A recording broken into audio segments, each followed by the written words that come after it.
गंजाम जगन्नाथ प्रसाद block अध्यक्ष स्वामी संदेहजनक मृत्यु विलंबित राति में दंडनाथ प्रसाद खाइबा असुस्थ हो पड़ते बांती और देह खराब जो घर लोक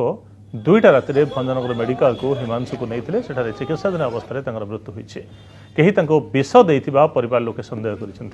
मृतक जनक जगन्नाथ प्रसाद ब्लॉकर नूतन अध्यक्षा जयश्री साहूकर स्वामी हिमांशु विलंबित राति में गंडाधर गाँव में दंडनाच प्रसाद खाई निज ड्राइवर सहित तीन जन घर को फेरी